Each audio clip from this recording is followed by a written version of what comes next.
There is something strangely satisfying about pulling a dedicated camera out of a pocket when everyone else is just tapping away at their phones.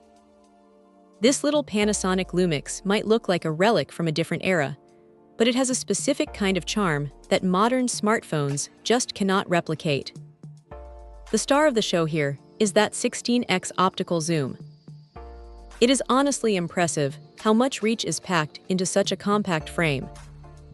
You can be standing at the back of a crowd or looking at a distant landmark, and with a quick flick of the zoom lever, the subject is right there in front of you. It keeps things surprisingly sharp, too, and that natural background blur you get when you are fully zoomed in is something that software-based portrait modes often struggle to fake. Holding this thing, you notice it has a bit of heft to it.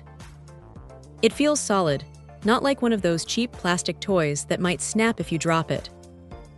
The 3-inch screen on the back is decent enough for framing shots, though it definitely shows its age when you are out in bright, direct sunlight. You might find yourself squinting a bit, but that is just part of the experience with older tech. What really surprised during use was the speed of the autofocus. Panasonic put some serious work into the actuator here, and it shows. It locks onto subjects with a snappy, decisive feel that makes you feel like you are not going to miss that fleeting moment. Now, let's be real about the image quality. It uses a CCD sensor, which gives photos a certain character, a bit of a classic, punchy look that feels different from the overly processed, hyper-sharpened images we see from modern mobile sensors. At 14.1 megapixels, you have plenty of room to crop or even print your favorites out to a decent size without things falling apart. It handles standard lighting situations like a champ, but once the sun goes down, you start to see the limitations of this older sensor technology. It is not exactly a low-light monster, so keep that in mind if you are planning on doing a lot of evening street photography.